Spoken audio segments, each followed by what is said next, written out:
Pop quiz teachers, beginning of term energy in your ESL classes was wicked high. Ability to keep students engaged was super easy. But as the new term novelty wears down, what do you do? What do you do? You stay tuned. Da-da-da, low-tech intro and good morning, Japan. Woo! My name is Michael Hora, not horror. And this is my trusty sidekick, Loki. And welcome to Keeping the ESL Dream Alive, the channel that inspires you, the heroic English educator, on your epic journey to the tippy top of your trade, while also getting paid like the celebrity ESL teacher you know you're always meant to be. If this sounds like you or someone you'd like to become, please consider subscribing below. Grab a piece of paper and a pen and watch the end, because this is the stuff ESL dreams are made of. Okay? Okay. What I do for a living may not be very reputable, but I am. In this town, I'm the leper with the most fingers. Now, whoa, I know what you're thinking, Michael. You're one of the best teachers in Japan, maybe one of the best teachers in the world. So just give us the lowdown. How do we increase student engagement in the classroom, especially long after the thrill of the new term is gone? Thanks, John Cougar Mellencamp.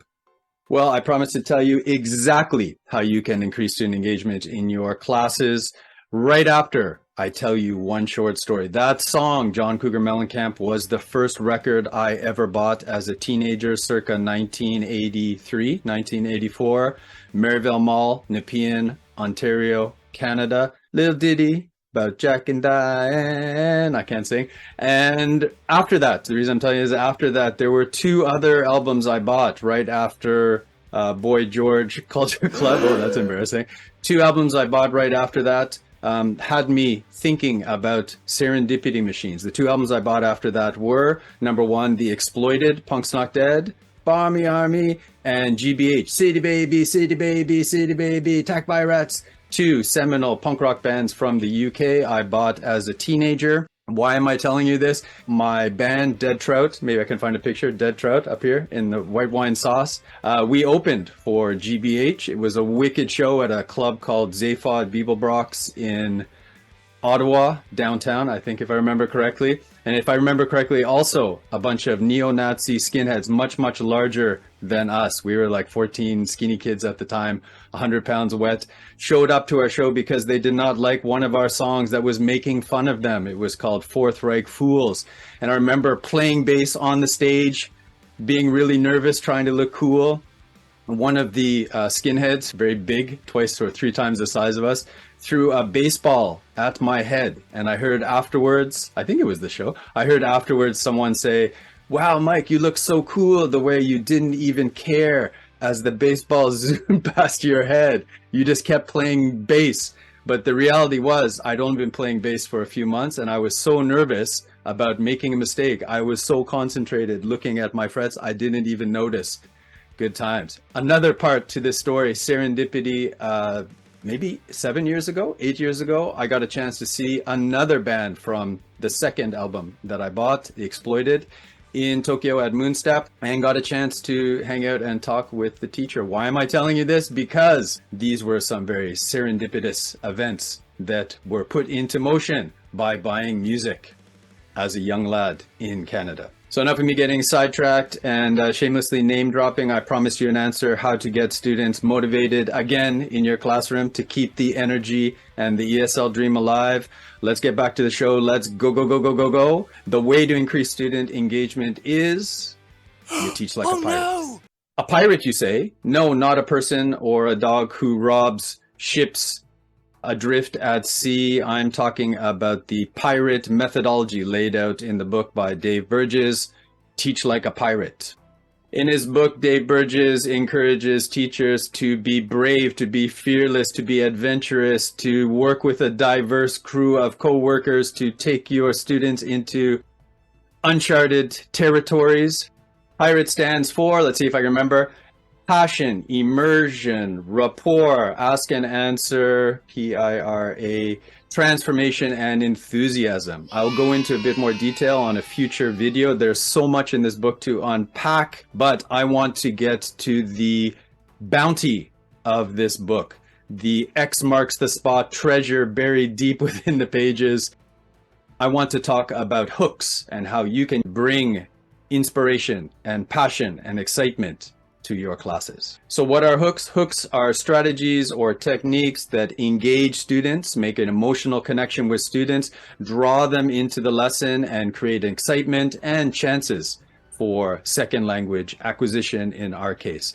Dave Burgess was a history teacher, or is a history teacher, but we can take a lot of these techniques and bring them into our classes to maintain and really ramp up energy throughout the school year, regardless of the materials you're given, even if sometimes the materials suck. Basically, a hook is a way to grab students' attention. Think of a harpoon plunging into, not a whale, a piece of tofu. That's very SDG friendly. Into a piece of tofu, no chance but to get into the lesson. Doesn't make any sense.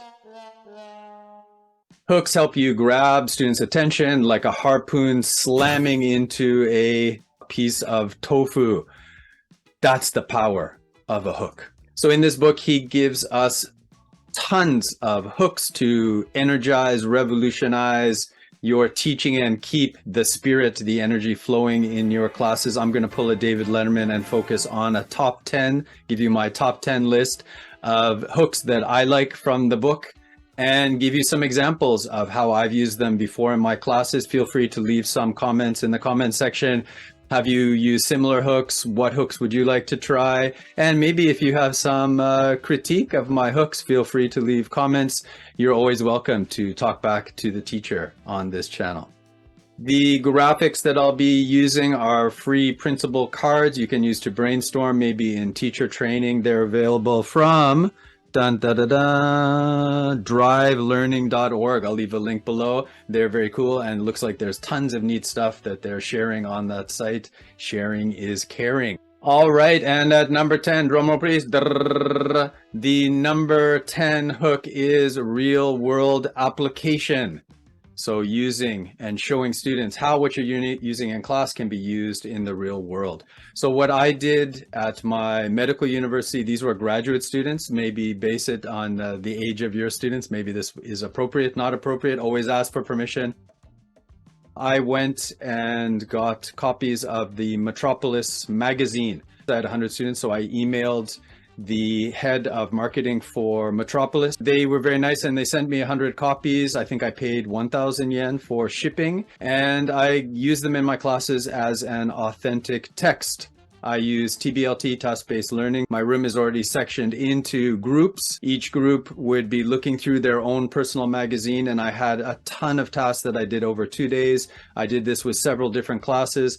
I had them compare a typical Japanese magazine, free magazine, with a English magazine. I had them look at things like how busy the pages were. I had them look at advertising, how it is maybe different for English speaking audience. They noticed there's so many plastic surgery ads in the magazines. They thought this was very interesting. I got them to go through and read reviews of different restaurants, choose a restaurant for their group, look through the movies, talk about genre of movies, get them to stand up and actually make plans with some other kids in the class to go see a movie based on the reviews. Extra points if they actually go see one of the movies on their time off, not to skip school, but check it out on their time off, come back and give a movie review to the class. There were so many interesting things we could do with the magazine.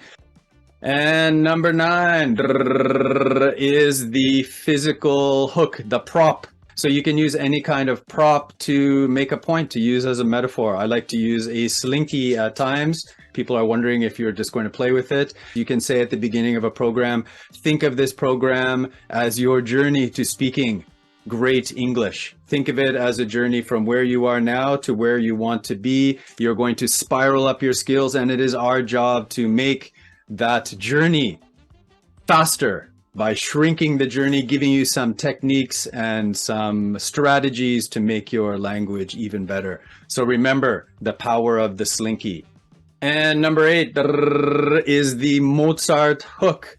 The Mozart Hook, hopefully you're using lots of music in your classes, keeping it multimodal. I always get to class early for a program, put on some music, either music I like, which they probably don't like, or something that they like. That's the kind of neat thing about music. If you play it enough, you start to like it too. Whenever I hear Taylor Swift now, I kind of like it. We will never, ever, ever. So if you hear something enough, you'll actually begin to get into the music your students like. So music, the Mozart effect, not only to increase motivation in the class, to balance and encourage energy when energy is low, you can use music as a text. As I mentioned, I taught many years in a medical university in Tokyo, focusing on pharmacy. So I found many pharmacy parodies. I would use the videos in class. I would use the text in class.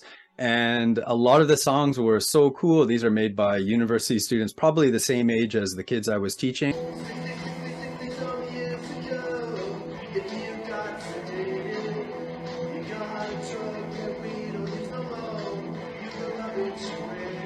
Slightly higher doses that will keep your blood within. For a DVT, it can be really fine, but remember it's metabolized by CYP2C9. That will affect drugs like phenytoin and macrolides. Adjust the dose so you might take a coffin for a ride. So that's the Mozart effect. You can use it in a way that will make your class the most interesting class in your school.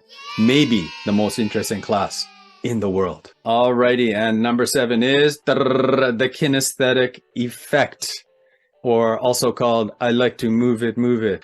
One of the first non-Eikaiwa classes I taught was for a friend. I agreed to teach kids English for 1 year, a few days a week. And I stuck it out. I did it for a year and realized it's not really for me. I prefer to teach adults. I was trying to find a first day activity. I actually used an activity from Genki English. If you don't know Genki English, you should check it out. And I found this balloon idea. It seemed so great. There's no way it could fail. What you were supposed to do was get all the kids, teach them to write their names. So they wrote their names on little pieces of paper. Then they put them in the balloon, and it turns out they can't do it, so you have to do it for them. So you put the name in the balloon. Then you get the kids to blow up the balloons. This was the second mistake. You get the kids to blow up the balloons, and then you tie it. They bounce it around, use their physical energy. Then they find any balloon. They sit on it to break the balloon, and then they try to find the person in the class. They exchange names, and then they become BFFs, best friends forever. The problem is kids that are 4 and 6, the Daiso balloons are so, I guess, thick and stretchy, it's impossible for them to blow up, but it is possible for them to grab them and put some saliva on them. So I was left with a choice. I had 14 or 15 balloons covered in saliva that kids couldn't blow up. I had a line of mothers watching on the side to see if I knew what I was doing, if I'm able to pull off a good class. So I had a choice to either let it fail or just power through to keep the ESL dream alive. So I decided to try to blow up the balloons without touching to my lips, which is impossible. So I ended up getting 14 or 15 kids spit all over my face. And I finally did get the balloons blown up. We had an amazing time, and the class was a great success. I think I got a cold after that. But the silver lining is I think my immune system is just set forever. Good times. Alrighty, and number 6 is the Safari Hook.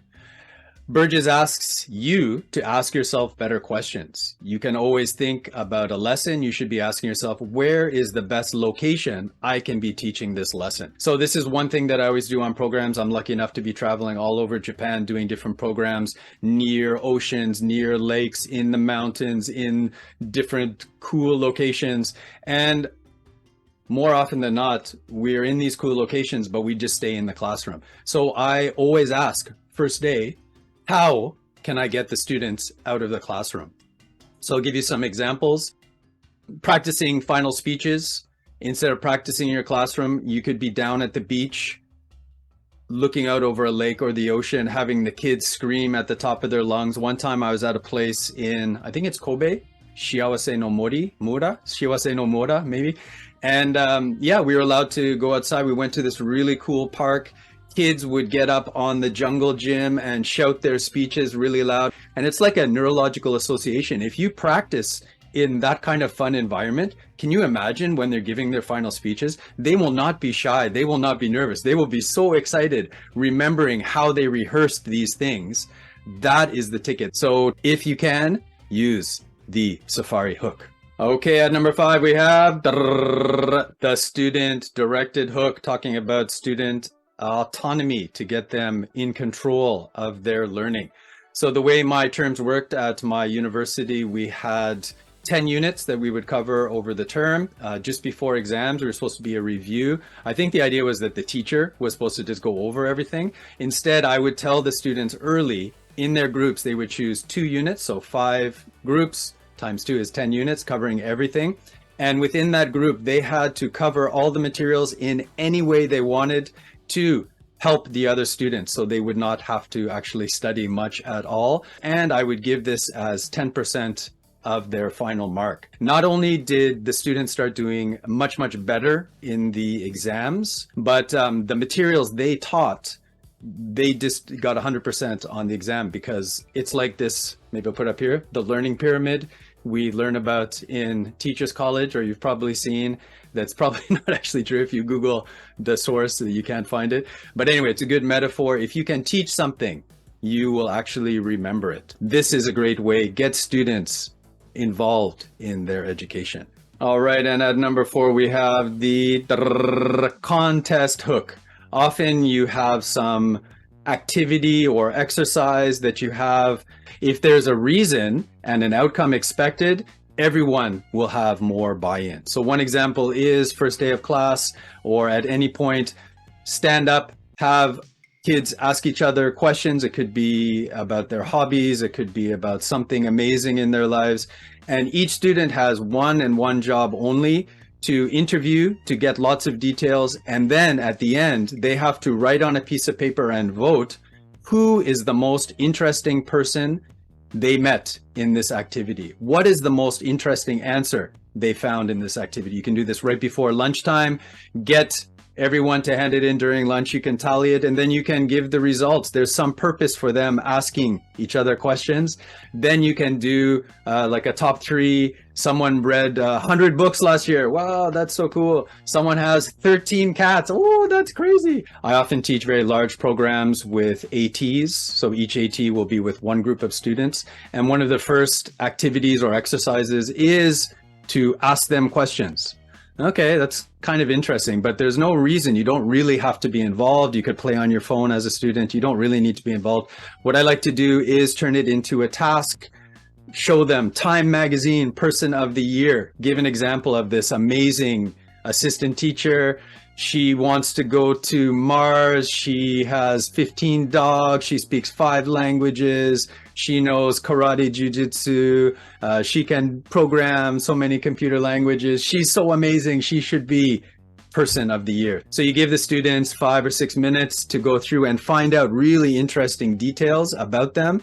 What are they studying? What did they do? What do they like? What are their unique points? What are their strengths? Something amazing. At the end, each group comes up. They have 3 minutes or 2 minutes or 5 minutes. They have to convince us, the judges, which of the assistant teachers should be named Time Person of the Year or Teacher of the Year. It becomes excellently funny. I like to create like a little throne at the top and put like a crown, draw a crown on the board. Turns into a great thing. It also shows the assistant teachers that they're appreciated, makes everyone in the group involved, and it becomes an amazing real world task as opposed to just a exercise that could fizzle out and probably be boring.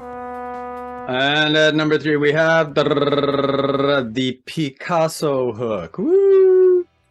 How can you use art, incorporate art into your learning to facilitate second language acquisition? So this idea actually comes from one of my favorite professors at Columbia University Teachers College, Mark Helgenson. He's the creator of English Firsthand, or one of the creators of English Firsthand. And I really liked his classes because they were so multimodal. I think he is a fellow pirate in the classroom. Amazing, amazing. Definitely check it out if you're into those kind of materials. This is an activity I got from him to bring life to some exercises that might not be so interesting. It also gives a chance, keeping it multimodal, for people that are better at some things than other things. It gives them a chance to shine. So this is a fun lesson for me, especially because I am quite literally the worst artist in the world. I was interviewed one time for SMAP, SMAP TV show in Yokohama. They asked us to draw a picture of a cartoon of picture of a kangaroo. So I actually ended up on TV. I think it was Kimutaku or Shingo reading him. They said some of the paintings and the pictures were really great. Some of them were not so good. And they showed mine. Mine looked like a rat. So my wife is a professional artist and I cheat and get her to draw some pictures for me. But I also show that I'm not good at it. I'll draw something on the board and give a chance for the kids to realize that you don't have to be good at everything. You can still have fun in the classroom. So for self-introductions, I'll often put this up on a PowerPoint, very big on the board, always imagining technology might fail. So I'll bring some hard copy as well. But I'll go through and talk about me. I talk about how I live near the ocean. My hobby is to go to the beach with my dog and my family, etc., etc. This is making it very, very visual. You can also do what Dave Burgess talks about, use opportunities for life-changing lessons.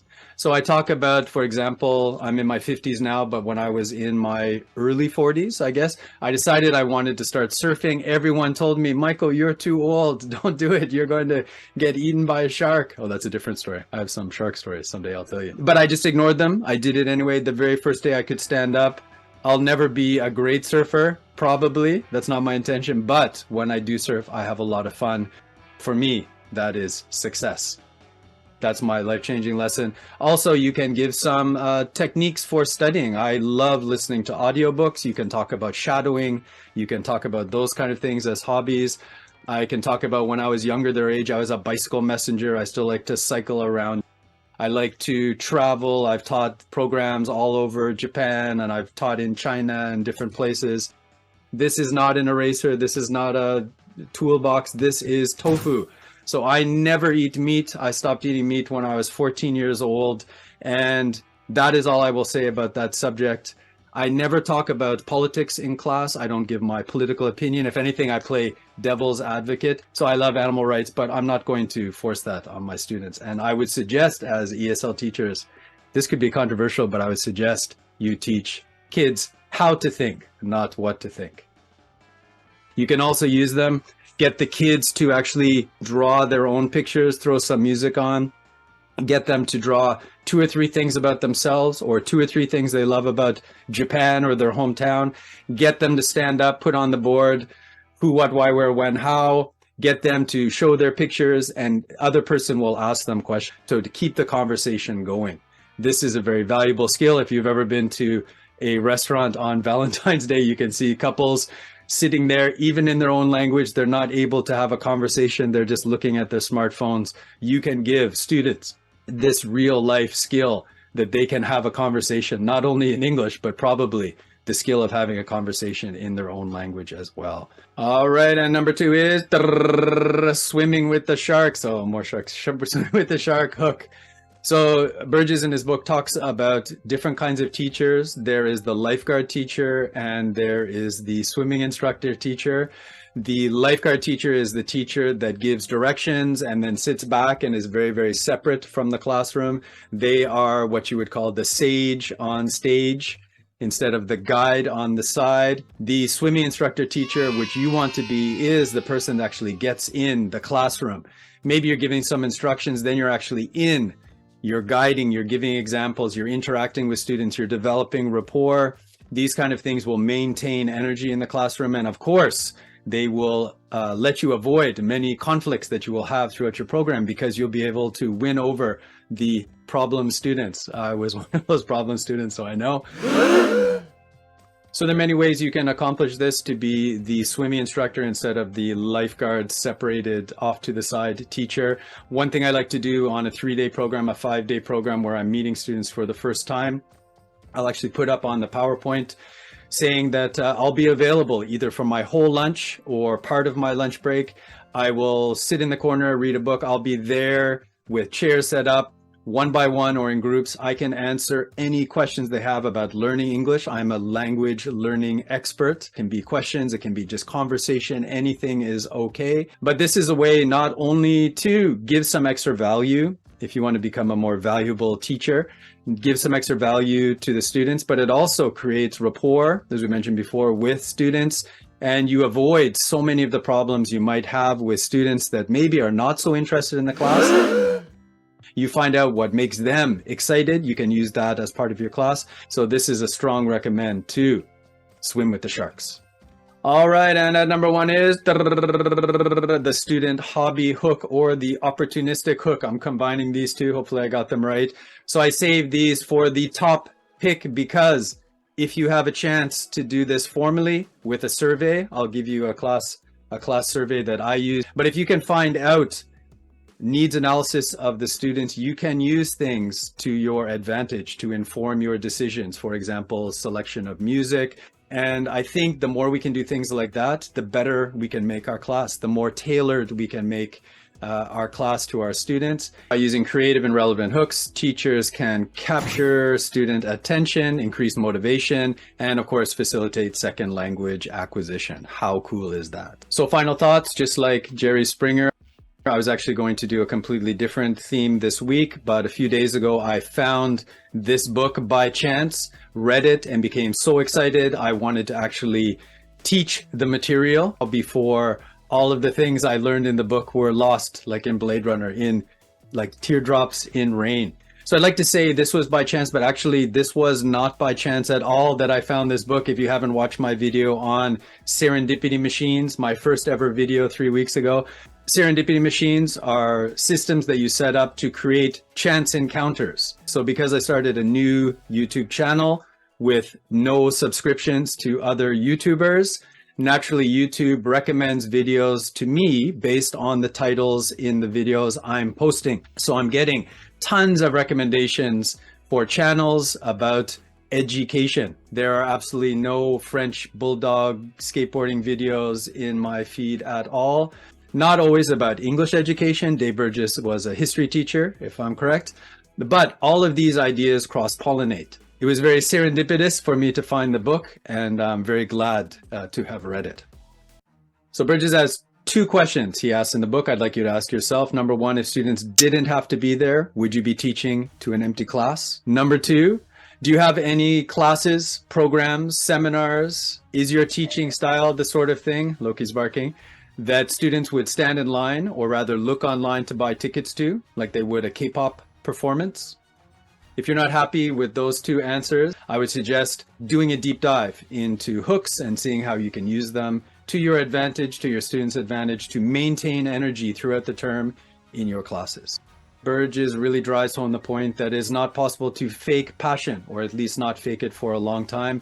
We as teachers need to bring our A game to school, bring what makes you passionate, and find out what gives students passion, what gives them energy, translate these into hooks, figure out how you can use these hooks to align with your teaching objectives, to drive your teaching objectives, to increase second language acquisition opportunities in your class, opportunities that are relevant not only to learning English, but to the future of these students in the real world. So continue until next time to teach like a pirate and, of course, keep the ESL dream alive. Woo!